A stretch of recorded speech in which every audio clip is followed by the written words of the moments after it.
Welcome to the 32nd meeting of Junto Club. This episode was recorded over a month ago. On this episode, Matt gave us the down low on the upcoming DARPA challenge and talked about Tesla's humanoid robot. Michael talked about sleep. When we return with newly recorded content next week, Matt will talk about holding a million-dollar check thanks to the DARPA challenge, and Michael will talk about sleeping thanks to a breakthrough case of COVID. For any questions, comments, or if you'd like to rant on something important to you, email juntoclubpodcast@gmail.com. This is Junto Club.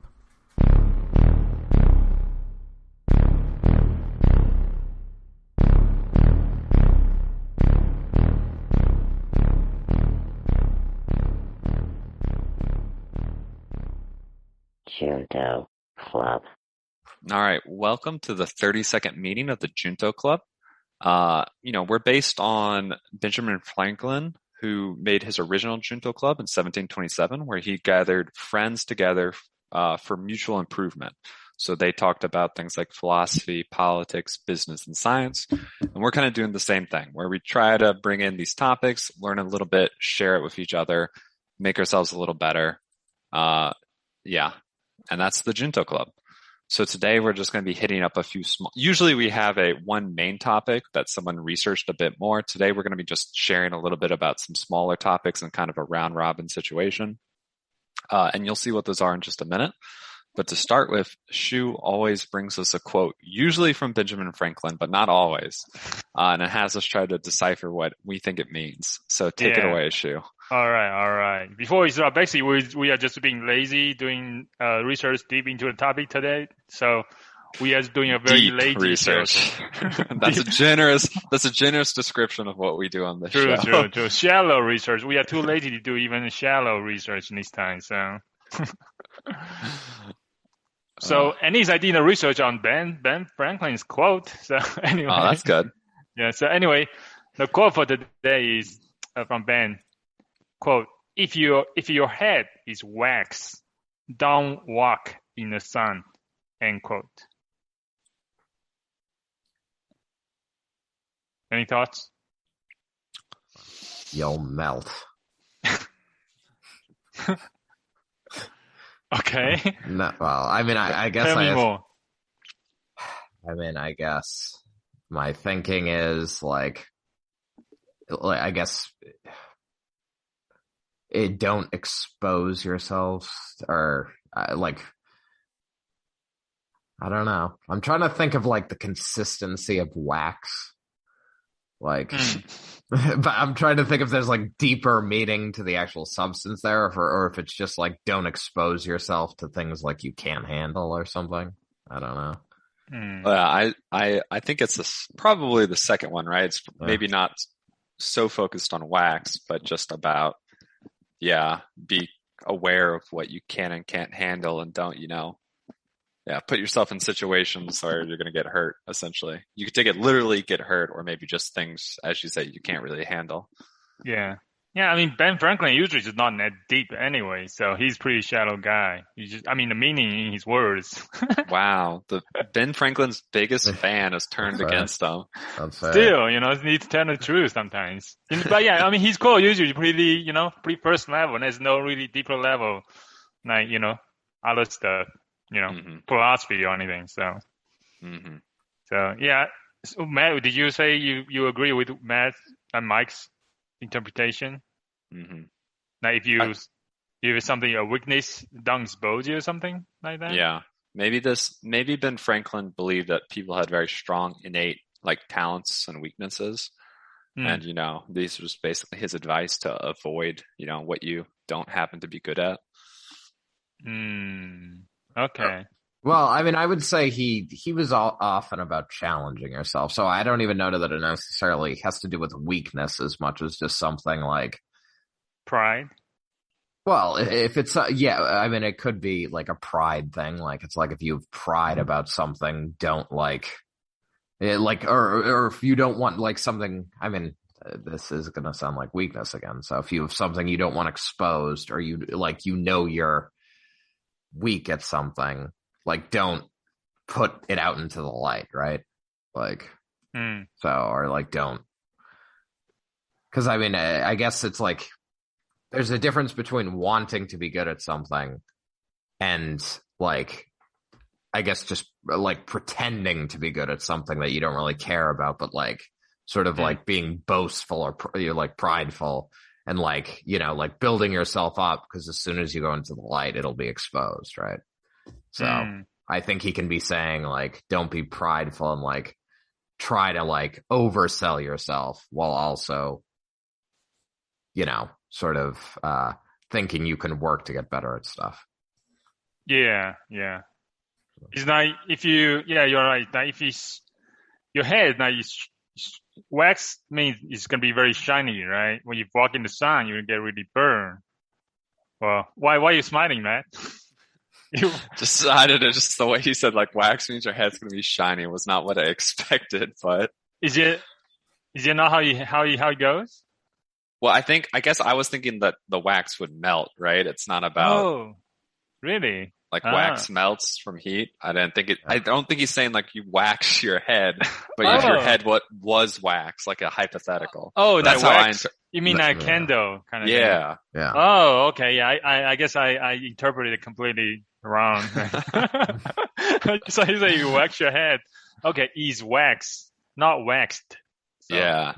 We don't know. Yeah. Okay, never mind then. All right.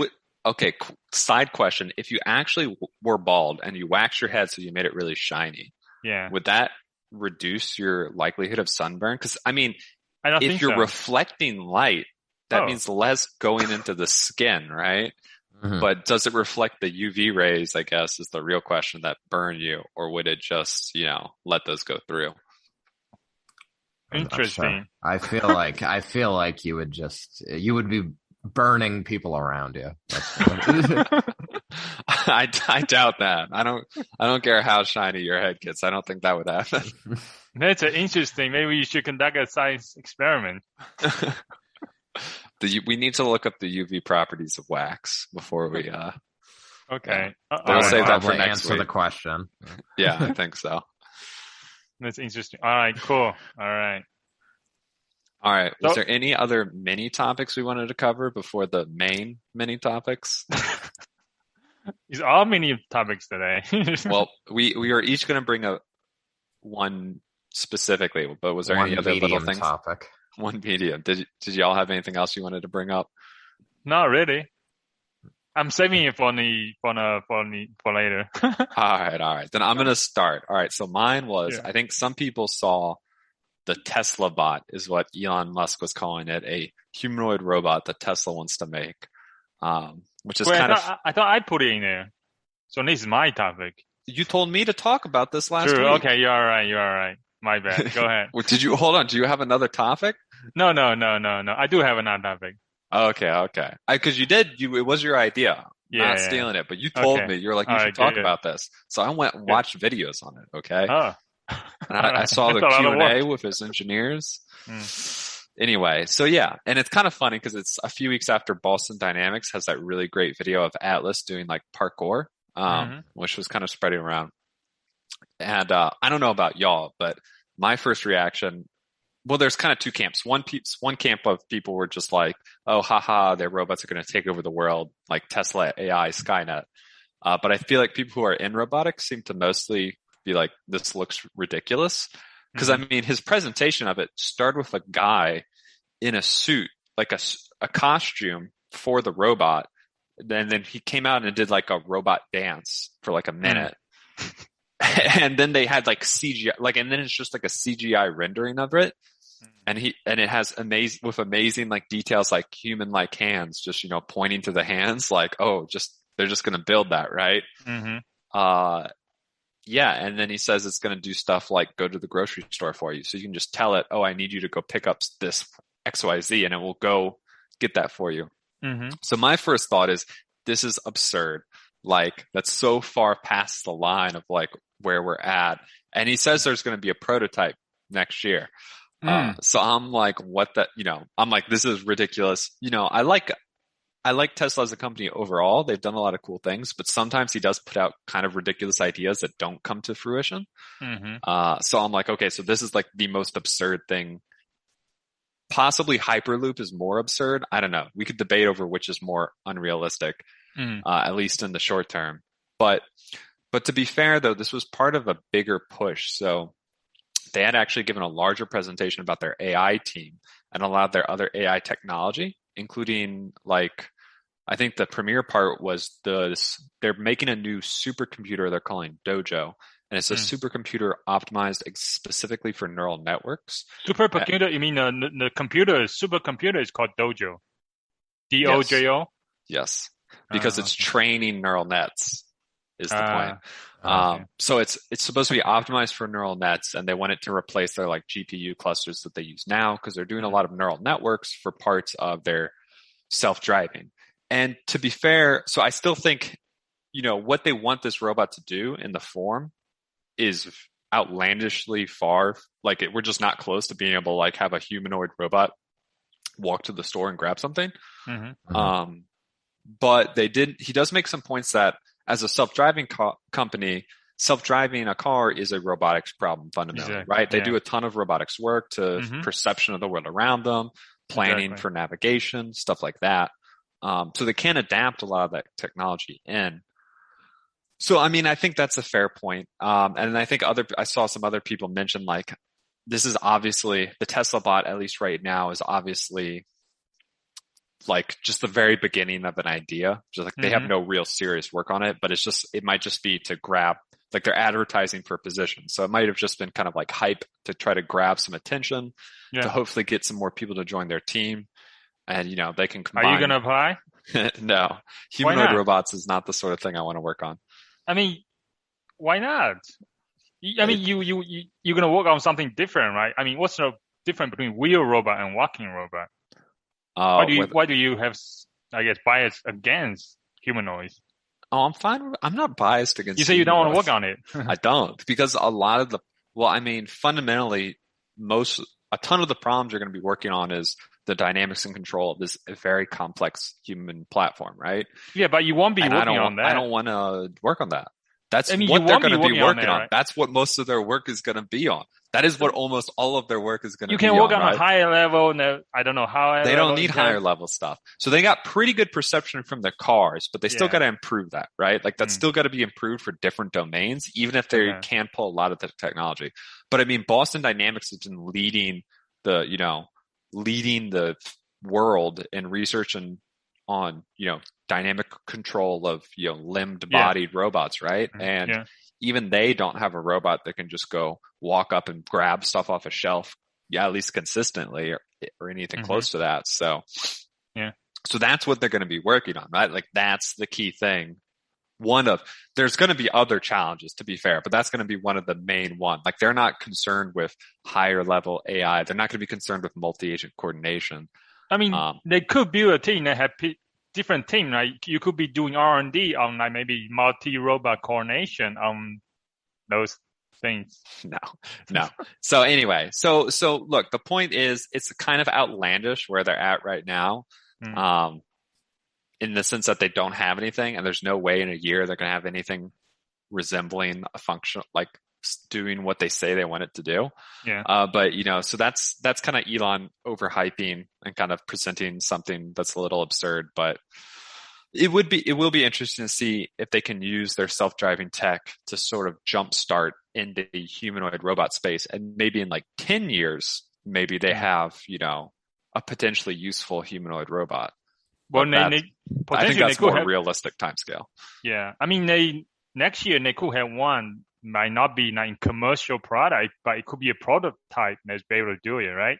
They could have a prototype that maybe walks like Honda's, Asimov or whatever that did it like 20 years ago. But like having a humanoid robot should be able to shuffle around. It's a start, but it's not that interesting, right? Like lots of people have done that at this point, like to do, you need a bunch more steps to go to what they say they want this robot to be able to do. Yeah. Well, I mean, if you think about like Neuralink, like they did that big demo with the pig that got a lot of attention. And I mean, to be fair to them, I mean, they actually did design a robot that like could surgically implant this thing. I mean, I'm sure like I would have questions about humans, like this being applicable to humans or allowed on humans anytime soon. But I mean, and it read red firing rate of neurons, like at like much more precise, like in much more precise region, like what's that, like spatial locality. Yeah, well, yeah. So right, so the locality of the readings were better than what people had seen, and the rate of the readings, because I mean it was actually in the brain, was really, really good. But yeah, I mean, but I think he had. I don't really remember them, but I'm guessing made some like pretty grand claims about where they would be in like brain science and neuroscience, and and it's like they made a huge stride, but it's just sort of reading signals from a pig's brain. It's like the best in the world, probably at that, but there's sort of like, there is a lot of steps between that and, we have technology that can read and write from the brain, like, and turn us into cyborgs. Yeah. So this presentation, so at least there though, they did, I mean, like having a robot install the chip and demoing it's pretty, like having a live demo is a big step. Like imagine if he, had a CGI picture of a chip and said, we're gonna put this in brains, right? You'd just be like, okay, like you drew a chip and said you're gonna attach it to a brain. Like you haven't said like how you're gonna do anything, right? And I feel like that's a bit like this presentation was. Like I said, the thing that salvages that is, okay, can they actually apply their car tech? Now, the humanoid problem is fundamentally much more difficult than the car problem, like in terms of raw difficulty, but it does have one advantage, is that the car needs to be way more reliable. So the humanoid can have much more air, right? Yeah. Like, I mean, was like worst case humanoid, it like drops a jar and the jar breaks, right? And like, that's annoying, but the car kills people if it screws up badly. So that's why I designed it to be 5 feet, so you can overpower it if it became sentient, right? Well, it's 5 feet 8 inches, Shu, so that's about your height. Shit. But But it's and it's 150 pounds, so I think it's shit. But it's not supposed to be that strong. I cannot overpower him. I think you could overpower it. There isn't one that exists. If they build it to the specs they said, it's not going to be that strong. So you should be able to overpower it or simply jog away, if it decides to try to kill you. But I mean, go ahead.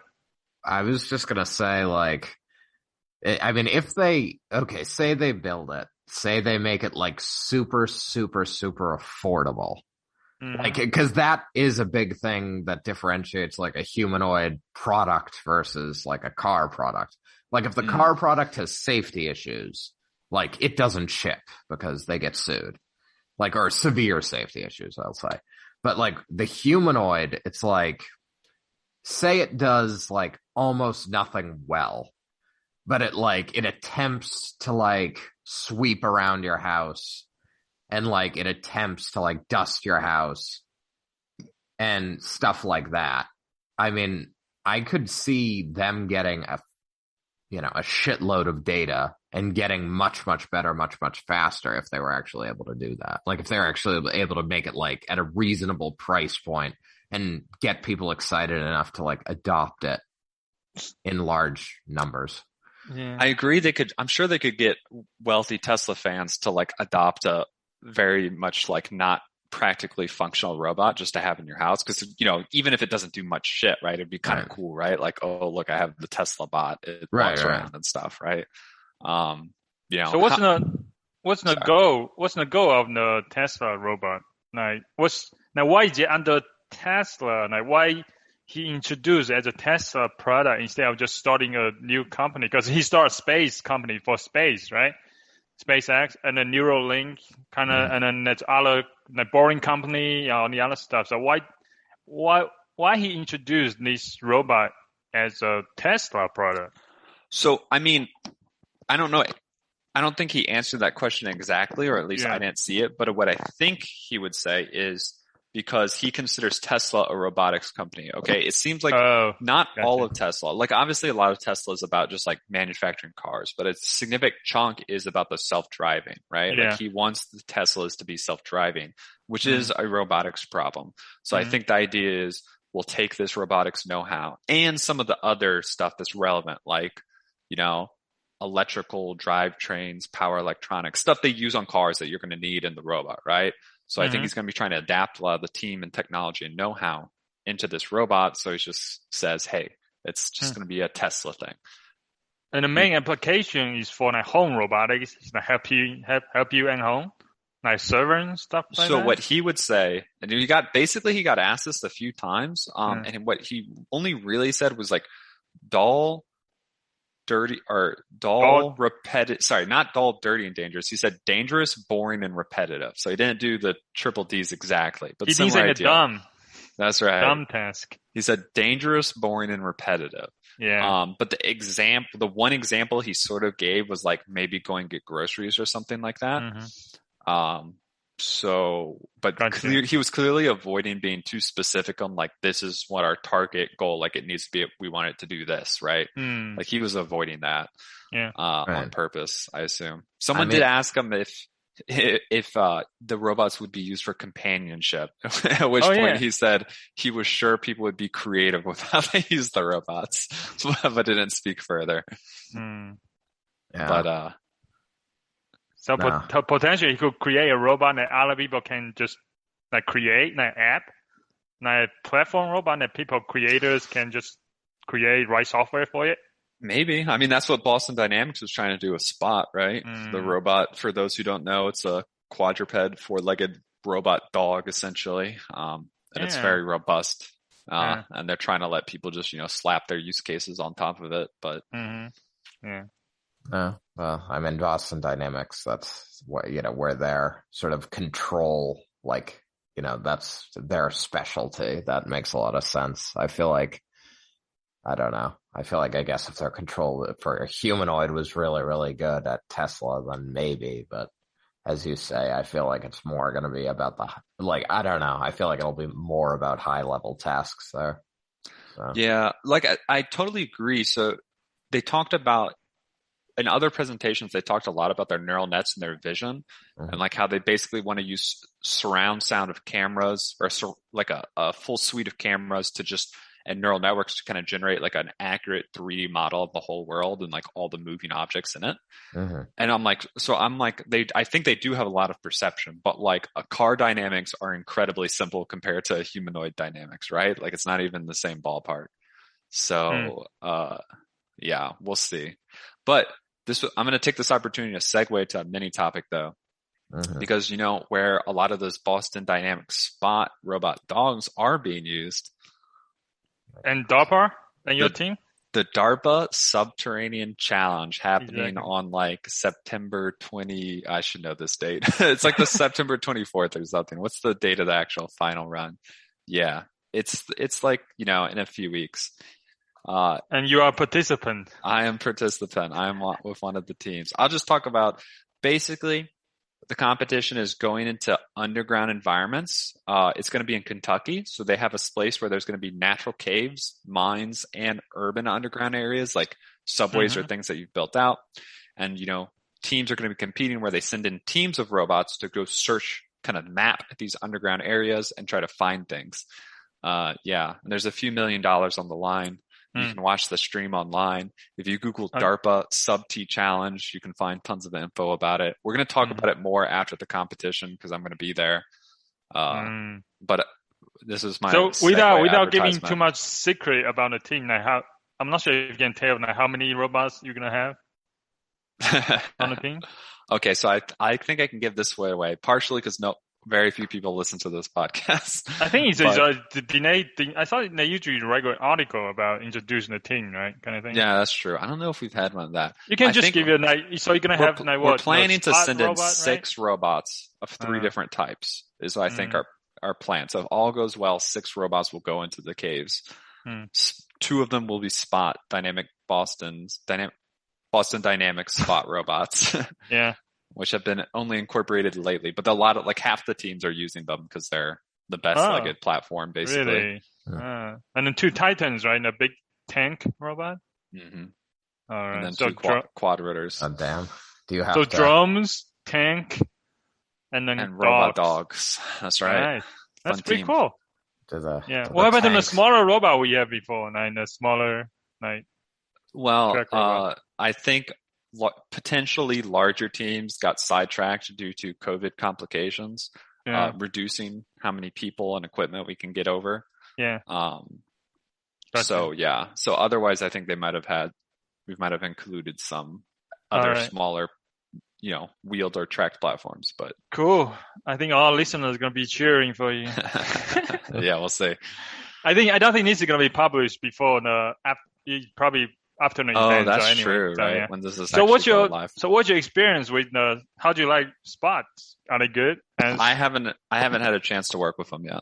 But you probably have seen it in action, right? Like video. I mean, from videos and stuff, they look really good. Very solid. Not perfect, but general impression from other team members. They're very good. Okay. I don't have anything more detailed to say. They do slip and fall. If you put them in tough situations, they can and will fall. But they're pretty good. Yeah, and that's how is it Caltech in the start? Was it Caltech or JPL, right? Caltech and JPL.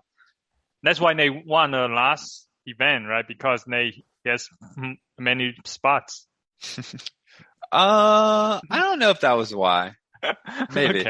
I'd have to go back. It's been a little while since the last event. I mean, you probably gave them some very good advantage, right? Yeah.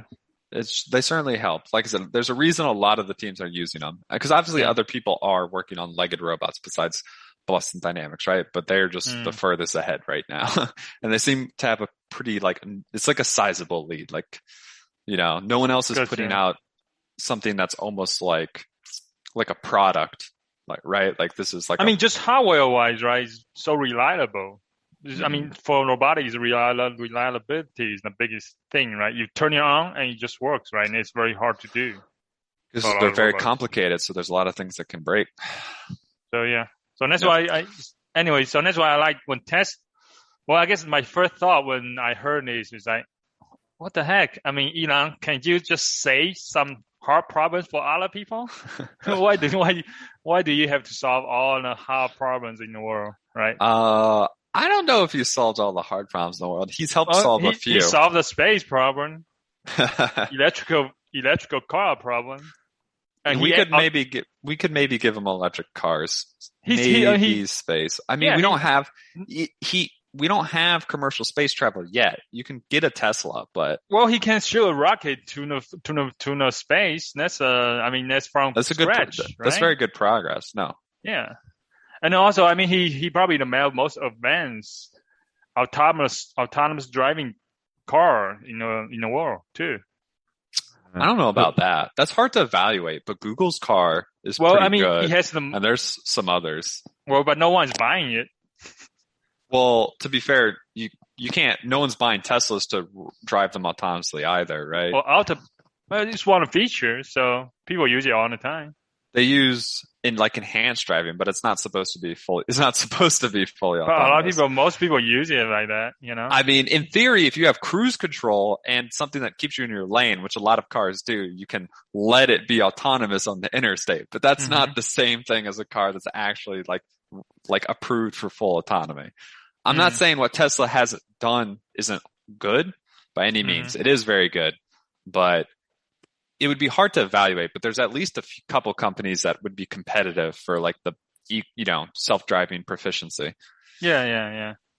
Anyway, yeah. So I mean, also the fact that he's getting into it, that means it's going to be generate a lot more interest in the area as well. So it's good for robotics.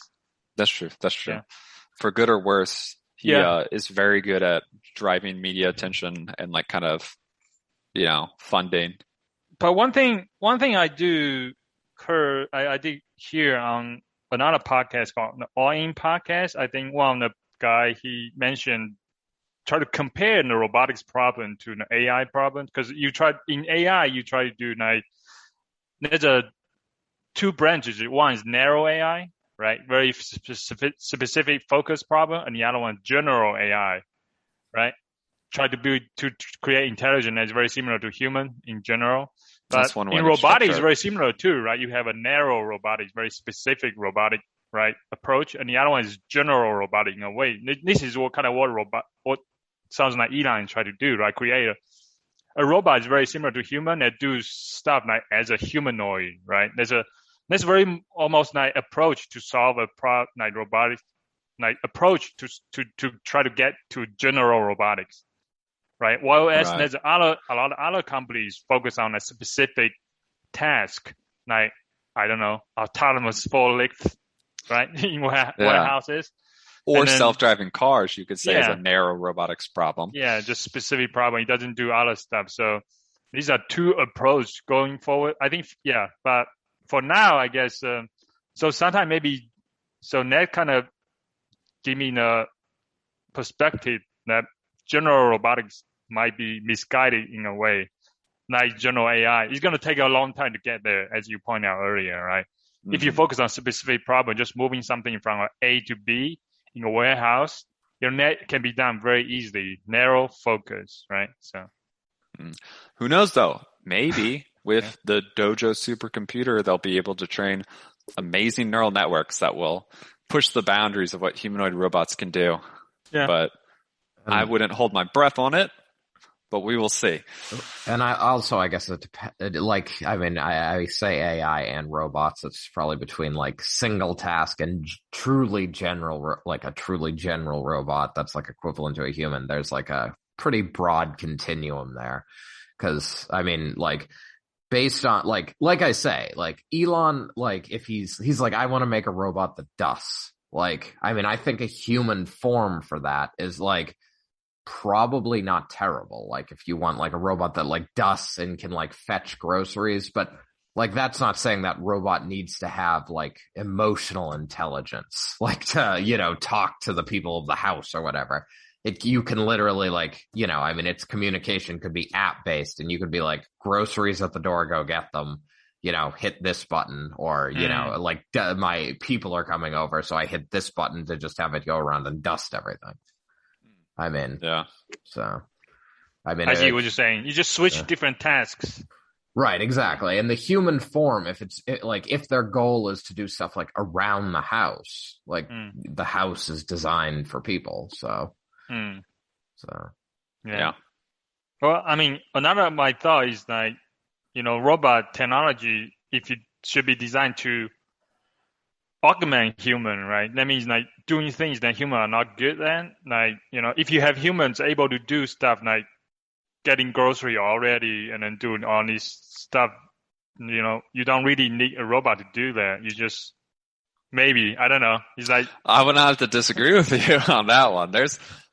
I guess it depends. I see what you're saying. Yeah, doing repetitive tasks that humans don't want to do. Then you can, I mean, that is, to be fair, that he said that explicitly, right? He said, you know, we want this to do the tasks that humans don't want to do. Dangerous, boring, and repetitive, as he called it.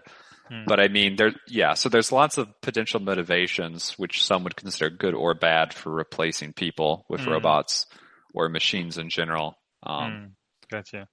And, you know, that's been kind of central to the whole industrial revolution thing, right? Is getting machines to do tasks humans used to do. True. All right. So, last one on robotics, actually. Have you heard of recently the Toyota bus? And Toyota bus? And the Paralympics? Nah. I think it's this week. The Toyota bus, I think autonomous bus, I think hit a athlete in the Paralympics in Tokyo. Oof. Are they okay? Was it a bad hit or was it just like a bump? I think it was. Mike, why are you laughing? Nothing. Oh, no, Mike. Are you thinking that maybe he's disabled already? Yes. He's Paralympics already? He's disabled. I can read your face, so I know what you're thinking. Well, I mean, the joke was just so there. What's the joke? What do you mean? They said he'll never walk again. Okay. I see. Yeah. So apparently, I think, and it's from what I heard. I haven't read the news story. From what I heard, the people in robotics, they were talking about. So actually, the car was not autonomous at that time, in an instant. It was actually remote controlled by a human operator, right? Also, is that true, or did they just decide to throw an employee under the bus? I'm not sure exact detail. I think that's what Toyota is trying to say, I think. And then also, the person they hit, he was disabled because he was blind. Oh, okay. He was blind, right? So he can't really see car coming or something. I don't know, right? Yeah, I mean, that doesn't make it better for the bus. Like, if you're, right. I don't think it'd be like, well, it's not our fault. The person was blind. How else we couldn't avoid running them over. We expected them to get out of the way. Yeah. Right. Yeah. Like, but I could see a company being like, oh shit, like just say someone was driving it remote controlled, right? Like, how are you going to confirm that? Yeah. Right. But it could also be legit. It actually wouldn't surprise me if it was remote controlled, because I feel like that's actually more likely. Having someone trying to like use a screen miss something, and more likely than the self-driving system just missing a whole person standing there. But you didn't answer what happened to the person. The person, well, Mike, you gonna say something? Well, I was just thinking, like, I guess this could be related to what happened to the person, because I'm thinking, like, how did the impact happen, right? Like, is it just like, did he get like is it sort of like the person was sort of sideswiped? Or like stepped in front of it last second, or is this like the person was hit like head on? Yeah. You know? I'm not sure. He probably not very hard hit, but it was hard enough such that he's not able to participate in his event. So, right, he had trained for 4 years for Olympics, because of Toyota, he cannot participate in his event, so he's not gonna try, compete. So that was a bummer. Yeah, I mean, I guess it is too bad, but I mean, hopefully there'll be some financial compensation. And I was gonna say Toyota should be able to provide a good amount of financial compensation. You might be able to say you can't buy your one chance to the Olympics, right? Who knows if he can compete next time? But you could at least walk away, financially secure, we'll say. Yeah. Well, speaking of that, do you guys seen robots in the Olympics? I watched like almost nothing of the Olympics, I'm gonna be honest. Oh, you guys didn't see it? Oh, no. when you the Olympic track and field event, the shot puts, I think it's one, the javelin, the throwing a spear, right? So when after athlete, when they throw the spear very, very far away, right? Actually, when they're done, a robot actually zips to that location, and there's a human basically pull out a spear and then put it back on the robot, and the robot can just dries away. Oh, yeah, that's nice. Yeah, I saw it was, this is a pretty cool application. I mean, Japan is good, known for robotics too, right? So that's true. Well, it's just, I mean, I guess it's just a go-to essentially behavior, right? Like the person marks the location and the robot goes. So we've talked about this before. That's like that's one of the easiest things to do in robots, right? Just have them, if you're in a situation that's not like cars, not like at high speeds and such, just having it drive to and from someplace. Like, exactly. Right. Well, if the environment is pretty static and the like the environment's not that like messed up, something fairly controlled, like a warehouse. Exactly. Like the type of place. Actually, warehouse is pretty crazy too, because you have a lot of humans and running around. They put stuff everywhere. Actually, it's much more messy than you expected. So, from my experience this week. So, all right. So, Shu, you're up next. Was that your main? I assume that wasn't your main small topic. The bus hitting. No. No. You want to go next? It's up to you. I can go next. All right, go ahead. All right. Okay. Well, I thought about sleep a little bit, which was actually good because it didn't give me like time to like do too deep a dive into it. And, like, are you going to try to put us to sleep at the same time? Yes. I wanted to make that joke, Shu, but I was going to wait till you had been talked for a while, and then I was going to be like, oh, you figured out the secret to putting other people to sleep or something like that. Yeah. All right. So just capture next segment and then play it as you sleep. It will put you to sleep. That's right. Well, I do have his dissertation defense recorded, so that's always the powerhouse. No, I'm just kidding. I don't record it. Yeah. I don't think I did either. I'm glad that's lost to time in history. But, oh man, you could have NFT it. Yeah, that's right. When I'm very famous and successful, I would have bid against you. We would have gotten that to like $3. Yeah, that's right. No, it's 2+ hours of my life. That was pretty terrible, but but terrible but good at the same time. So, Gotcha. So sleep. Yeah. So are you guys good sleepers? No. No. I mean, yeah. So like by good, I mean, I usually get a reasonable amount of sleep most nights, but it takes me a little while to fall asleep, and I'm a light sleeper. So I don't normally consider myself good in that sense, but it's not like I wake up in the middle of the night and can't go back to sleep. That's very rare. Yeah. I'm pretty good sleeping. It just I feel like sometimes I do like wake up in the middle of the night. I hate that, but I do. But it's pretty easy for me to fall back to sleep again. So. No, but now I'm jealous. I guess it's interesting because part of the reason sleep interests me is I would say the last month, 3 weeks to a month, I've been sleeping better than I've slept in like years, like literally like since high school. So, and I would imagine that it's probably due to better stress management and just like being a more calm person. But what do you mean last week? The past week? No, like past 3 weeks to like a month. So it's been like a more sustained time period that I've been sleeping better. Oh, because so how did you become like calmer in the last 3 weeks?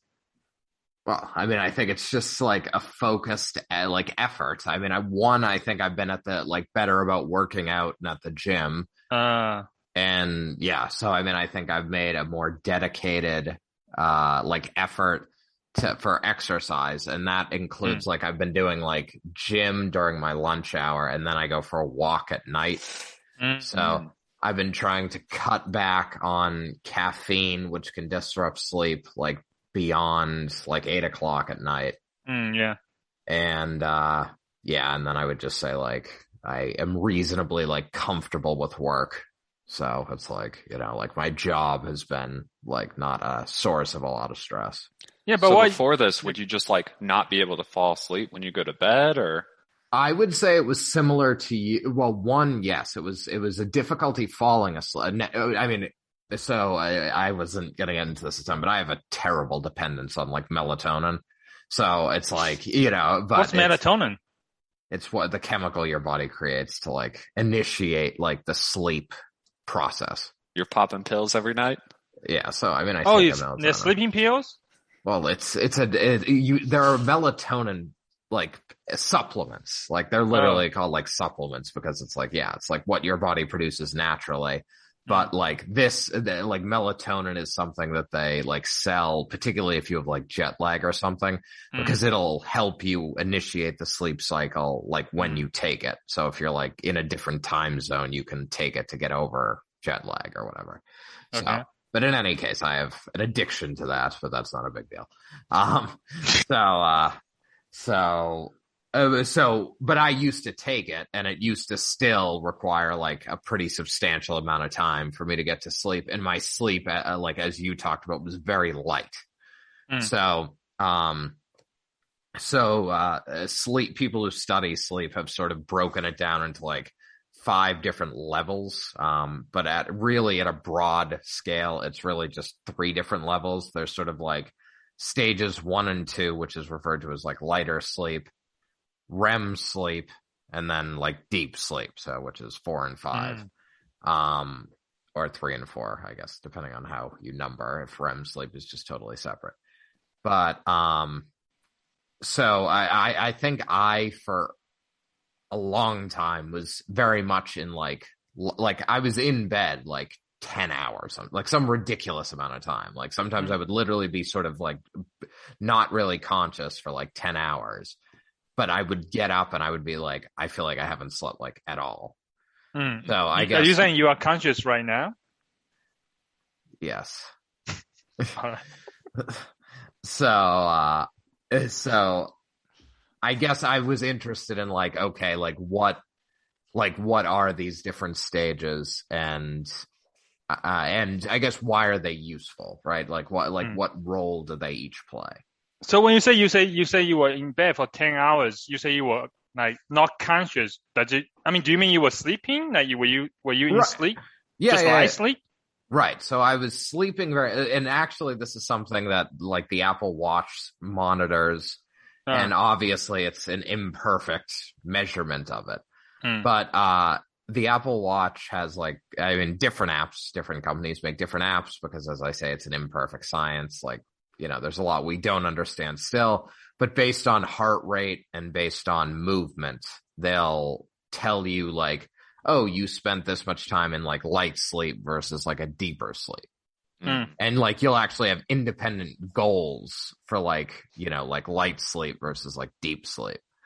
So, yeah. So, and oftentimes, like, again, this is an estimate, but like oftentimes I would get up and it would say like, you were like asleep. So basically like I was probably moving very minimally. My heart rate probably dropped from what would have been like sort of a daily, like sort of like the 10 percentile of heart rate. So like my baseline heart rate had dropped, but, and I wasn't moving much, for like 10 hours. So they estimated you slept 9.5, 10 hours. But so the Apple Watch tells that you were asleep, basically. Yeah, the Apple Watch tells me I was asleep. Does it tell you like different stage of sleep or no? Right. So it does, it will, so it would say I slept for like 9.5, 10 hours, but my deep sleep was like an hour and a half. So like, and oftentimes like your deep sleep is supposed to be like a quarter of your sleep as opposed to like, or more. So got you. So what about the last 3-4 weeks? Do you get more deep sleep now? Right. So the last couple of weeks, it's been much more like I sleep for like 8 hours or whatever. And my deep sleep will be around like 2.5 to 3 hours. So. Oh, wow. Yeah. So. Congratulations. Yes. So this was just a brag. So, but no. So yeah. Put that in your Bumble profile. Getting a healthy 2.5 hours of deep sleep every night. Yeah, that's right. So why didn't you try to fix that problem before? Because you were saying that it was sleep quality related to stress, all the other stuff, but you graduated PhD for a while now, but why only starting to fix it a month ago? Well, I think I think I have been trying to fix it for a long time, but I guess it's just like different stressors have entered into life during that period. So it's more just like I've had the opportunity to like focus, like for self-care more. So I guess yes. So yes, I guess self-care has been prioritized more over the last couple of months than previous to that. But yeah, so but was that a trigger? What do you mean? Is there anything that triggered that transition? Like to say, oh, I need to do more self-care, right? Is there point that you realize that you need to do it more? Yes. It was just, I think it was like, I think it's been something I've been cognizant of for a long time. It was just like, okay, like I feel very beat up, so I need to make this a priority. Okay. So, I think it's just more about like having recognizing the need and setting aside the time and attention to do it. So, but yeah, but I think, like I say that, really like healthier diet, healthier, healthier diet. Well, yeah, healthier lifestyle in general, but like healthier diet, working out in gym, like solid balance of like work, social life, and like relatively low stress occupation. Like, it's simple, but it's like particularly like coming out of grad school where like, I think I just said 5 things, but like 4 out of those 5 probably are not easy. Like, like it can be, difficult to like hit those, but so are you still taking the thing you were addicted to? What's that? Melatonin. Yeah, well, yes, but I'm weaning myself off of it. That's slightly harder because, I mean, there's been to the best of my knowledge, there's very little indications of like melatonin causing like long-term health problems, like taking that as a supplement. It's just more your body will sort of naturally produce a little less of it if you're reliant on it. So you're saying there's no study, doesn't mean that's no study shows that. Surely it's been studied. So if there's, so that's definitely, it's a common enough thing. It's been studied. I'm going to assume you're correct when you say there's not any indications of long-term harm. Yeah. Right. Well, yes. Got you. I'm usually very skeptical of I guess, anything that's unnatural that you inject into your body and make yourself, right? So anyway, I don't even like to take like vitamins and stuff like that, right? That's why you don't drink caffeine, right? That's right. Caffeine is very different. It's coffee. It's not caffeine. Okay. Yeah. Caught you. So I guess just then he takes a sip of his coffee. Anyway. So so I guess just with this topic, I wanted to be like, 1, healthy, like healthy sleep habits. And 2, I was curious, and this is going to be like very brief just to wrap up, but like, have you sort of thought about why we sleep? Or like, I guess people are always interested in REM sleep because dreams, but like, have you, thought about that? Or like, personally, I thought about it because there's a book called Why We Sleep. I plan to read it, but it's right now, it's not something that I'm motivated, very, very super interesting right now. So I'm not reading it right now, but in the future. But anyway, Matt, go. I feel like I've heard our brain does like a moderate amount of cleanup and other stuff. Like I've heard you don't learn until you sleep, right? Like things are temporary until you sleep on it, and that's when your consolidate brain neurons information.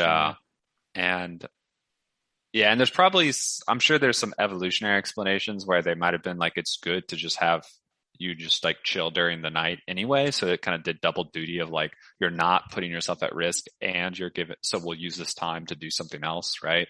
Have your brain do its cleanup essentially. But I don't know the details. These are just, things you hear around abouts. Yeah. Right? I did hear that, lack of sleep could be potentially, could be one of the cause of Alzheimer's, right? Because you are not really, as you mentioned, if you don't sleep, you don't really clean your brain, plaques and stuff like that. You can accumulate, and that's one of the potential cause of Alzheimer. I don't know, but that's what he's saying. Right. No, yeah. I mean, basically, I'm not going to get into the details, but I mean, it could be thought of as sort of a cleanup, like basically, like, so during sleep, like one of the things that I didn't think of before, sort of reading a couple of things about this, that I think is cool is like, obviously we're not like conscious or we don't think of ourselves as like conscious during sleep, but I guess that's like, but really like when I think of our consciousness, it's sort of like we've talked about in the past, it's sort of like an emergent property of like the different parts of our brain. So it's like, so during sleep, like essentially like the brain uses like substantially less energy. So like there's a lot of like the perceptual parts of our brain that are shut off.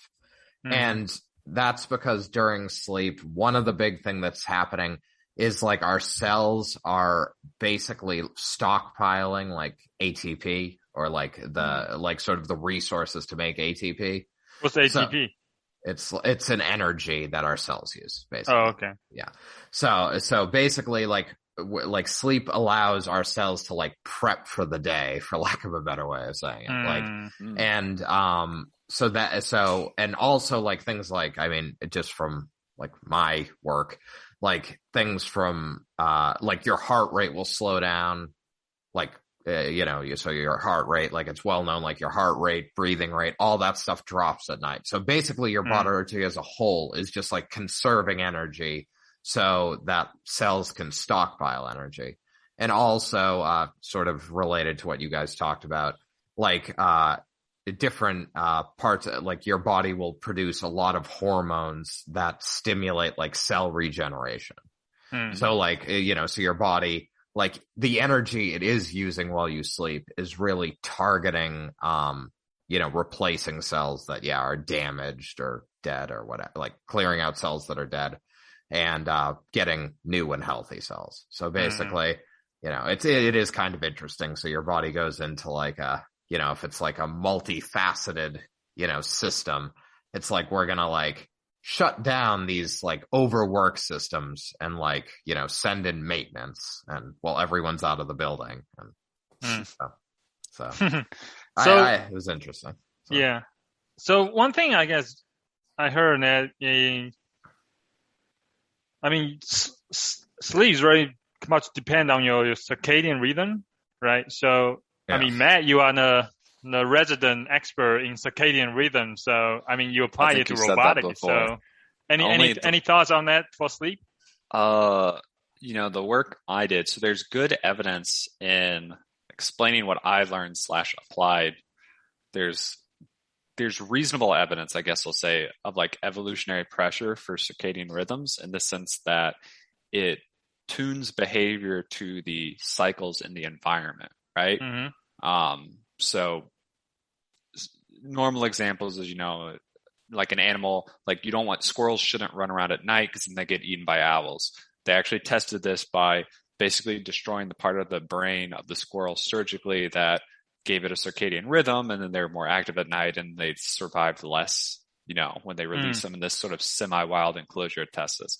But then there can also be things like coordinating with other animals. There's some like insect where like different like subspecies of the insect, they think they like they sort of like are active at slightly different times in the day, and by doing that they don't compete directly against each other.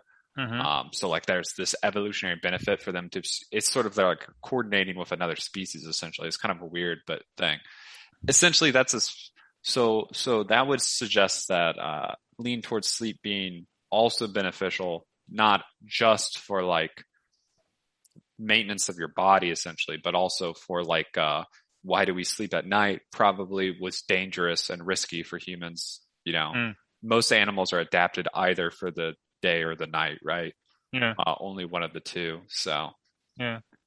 Right. Interesting. Yeah. Have you heard of some people actually they got the circadian rhythm reverse for normal people? So that means they cannot sleep at night, right? They sleep during the day and then they wake up during the night, basically. Right? Have you heard of that? I have not. Oh, really? Okay. Yeah. That's interesting. I saw it on TV. So it's one of the episodes on Amazon, the show called Modern Love. Basically, the girl, she have this thing, and then she, of course, try to find, is having a hard time on her dating life, of course. But anyway, I was like, oh, wow, that's interesting. I never heard of this before, right? It's like almost like vampire, right? You wake up at night and then sleep during the day kind of thing. Yeah. There's people who do night shifts, right? Like most, so circadian rhythms are biased by sunlight, essentially, kind of. Yeah. But artificial light is changing that for a lot of people, right? That's true. That's true. You can think of it like an oscillator, right? It has like a natural rhythm, but you can kind of like push it to kind of shift the rhythm to different, different, not different frequency, but like to have a different offset. So like, people do overnight work and it's not the end of the world. I feel like, especially with the modern world where you can either block light or add light as you want, I feel like it should be pretty easy to shift your you cannot fix rhythm. It. Yeah. I guess they cannot fix it. I don't know the details, so. Yeah. yeah, it's true. It's a very, it's just an interesting medical problem I never heard of before. So, all right. All right. So, Oh, and REM sleep, just to finish off. REM sleep, I was just going to say it's very similar to what you guys were talking about, that you don't know anything till you slept. Because like during REM sleep, so where we dream and all that period, like areas in the brain associated with like learning and memory and all that stuff, like they're the areas that are active. So sleep lets us practice, what we picked up during the day. All right, 2 questions. I've heard, but this is just like rumors on the internet, that you should study right before bed, because whatever you study right before you sleep, you'll remember best. Is there any truth to that? I don't know. I mean, I What's know the point of you even being here? I don't know. There's bring us to sleep. Yes, I know there are studies that have shown like people will like cram, like study like right up until a test, and then they'll take the test, then they'll go to sleep, and then they'll retake the test, and they do better after sleeping. So that could also be after taking the test once, though. Well, yes. I mean, I guess I'm sure they've controlled for those types of things, but I don't remember the details. But the idea is probably did it. Yeah. All right, last question. How many hours do we need to sleep? Like, what's the right amount? Oh, so I think they say for adults it's 7 or more. Why? I guess that gives you a sufficient amount of time to let. I mean, is it a scientific number? Is it the right number, or is it just a theory? I mean, it's probably a theory and obvious, and I'm going to be honest, it probably has something to do with, like, there are individual differences there, I'm guessing. Like, I'm guessing certain people, like, need more, like, not just in the sense of, like, some people are like, oh, I need to sleep, like, 30 hours, or 20 hours a day. Like, I just love being in bed. But there may be, like, physiological differences in people and how their bodies heal or how their brains learn while they sleep that require differences. So sounds good. We are still awake, so that was good. Yeah. All right, Shu, why don't you turn on a light and then discuss your topic? All right. So my topic, the reason I want to save it to the last is kind of heavy subject, Afghanistan. Oh, okay. So, but I want to rant on why democracy doesn't really work. So stuff like that. But anyway, actually, no.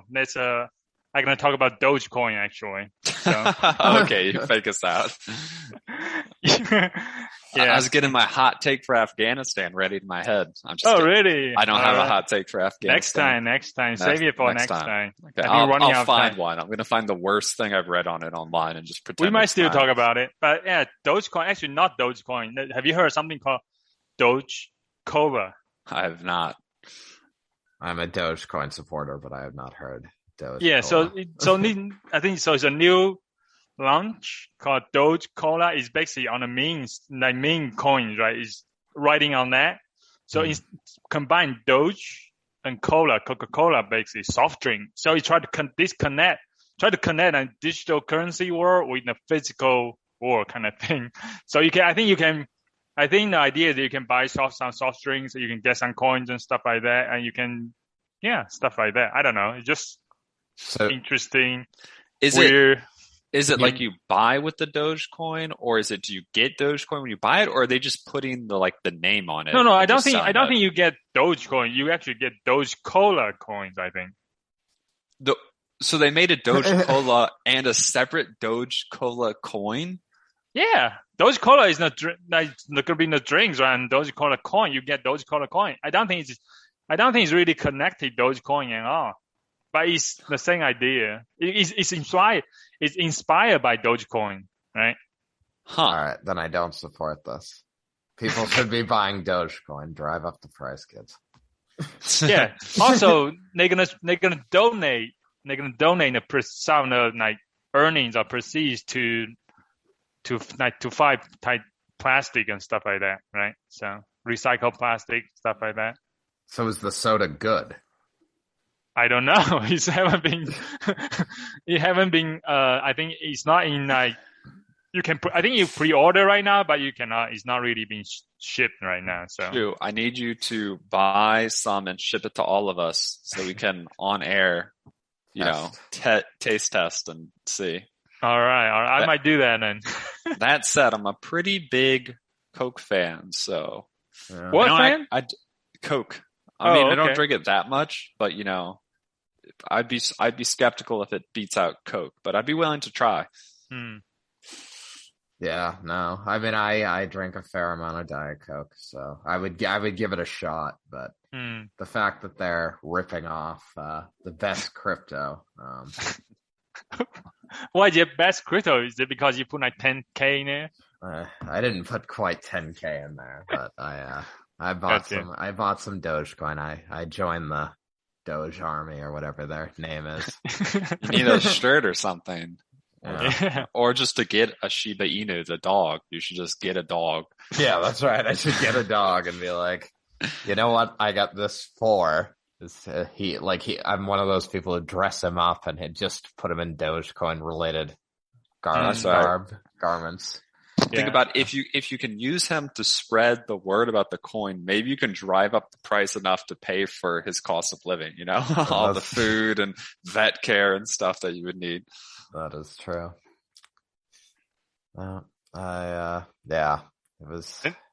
It's an investment. That's my topic. That's it. Sorry, were you expecting to talk about Tesla bot when we started this? What? Were you expecting to talk about Tesla bot? No, not at all. I was just messing with you. Yeah. Okay, I didn't do any research into it, so I'm glad that you actually do a research into it and then explain it very well. Yeah. I won't go into it, but there's like a short video that made it seem ridiculous, and then there's a larger Q&A where you're like, okay, I kind of see the context now. But yeah. If they can make a robot that does, that'll be good. Can they make a robot that delivers me Doge Cola though?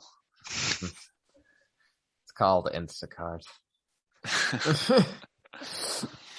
Instacart. Wow. Are you calling those human drivers robots? No, I mean, they're better than robots. They can type in my gate code and leave the groceries by my door. And wow. Really? That sounds dangerous, right? They could just go into your place. No, I mean, I don't know. I guess so, but that's good. Anyway, I'm very lazy. So when you have too much money, so you pay for people to deliver their groceries right to your door. Only on days where I'm very lazy. Like if it's like I've had a busy week and I was like out till super, super late, then I will be lazy and get Instacart. But normally I'll go to the grocery store myself. Do you make your own lunches or do you eat out for lunch? Now that I actually eat better, I make my own. All right, that's pretty good. If you're making most of your own meals, you can justify a delivery. No, lately I've been, very, very heavy, like pretty plain chicken and veggies because down 25 pounds as of this morning. So already, wow, dang! Where's the motivation coming from? Congratulations. Well, yes. So what's the main motivation? What do you mean? I want to get suddenly became so healthy. I know what's going on. Mike had another birthday recently, and that mortality started to rear its head. So he's like, I need to work out, eat better, sleep more. Yes, I'm trying. Well, I at Georgia Tech, I was pretty healthy. Like the sleep was an issue, but that was just because of stress and work. But I mean, I was pretty healthy about eating and working out then.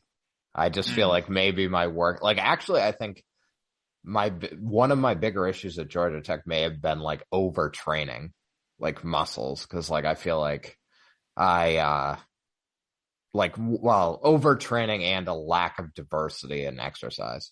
Cause I was like, how can you be overtraining when you only deadlifting 100 pounds? Oh man, he just called you out. Oh, damn. Dang, don't take that. Mike deadlifted more than 100 pounds. I did. Eventually. I did get to 300 right before COVID. That's pretty good. Yeah. 300? Yeah. Dang, that's very good. Yeah. I mean, no, even now, I don't do it at my gym, but when I was deadlifting on my own before joining the gym, I was back up to 225. So, I mean, it's not great, but it's something. So, Nice.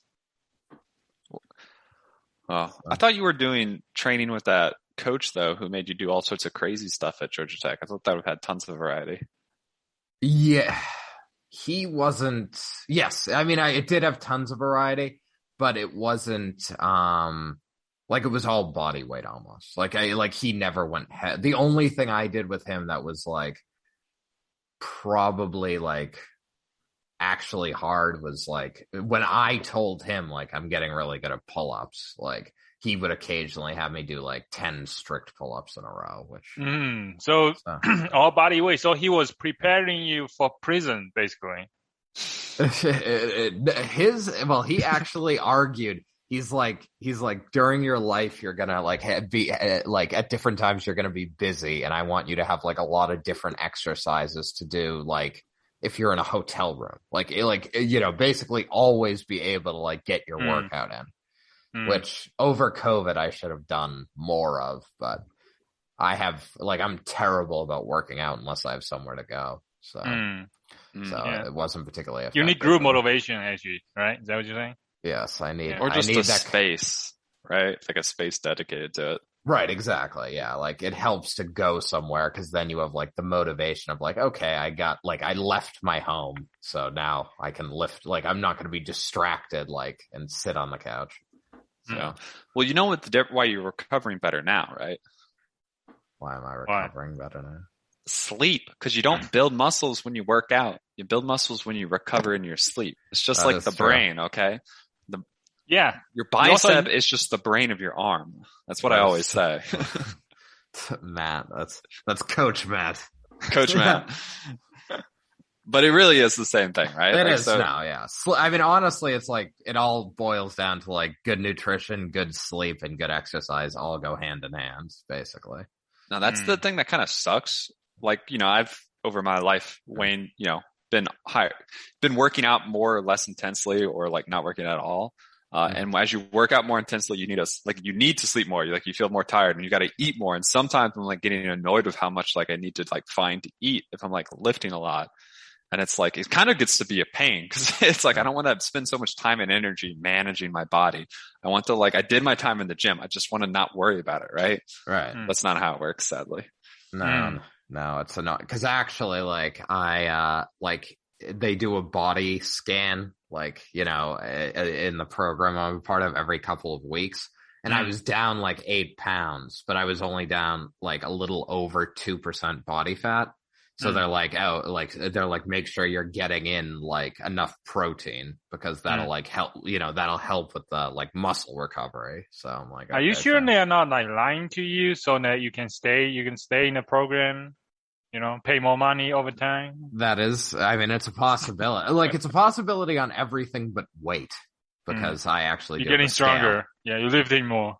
Well, yes. Well, yes. I mean, that is also true. Yes. My, when I work out on my own, which is rare because I go 4 or 5 days a week. I think if you feel like you're sleeping better, that's totally worth it. Right. Yeah. Yeah. So, that's good. All right. Is there anything else, or are we signing off of this episode? I think it's good for today. All right. That was our hodgepodge of topics, ending with a discussion of Mike's workout plan. Yeah, that's right. No, it was good stuff. I mean, I feel like I'm the good stuff because it was Mike's personal life. Right. That's right. I'm the Tony Robbins of this podcast. Like I'm inspiring people with sleep. Tony Robbins. What? Okay. Remember, if your hair's waxed, don't walk in the sun. That's Words right. to live by from Words Benjamin Franklin. Almost as good as the biceps, the brain of the arm. Almost. Almost as good as if your head is waxed. Maybe you can walk in the sun. We'll have to look at the UV. Okay. All right. We'll see you next week. All right. Junto Club.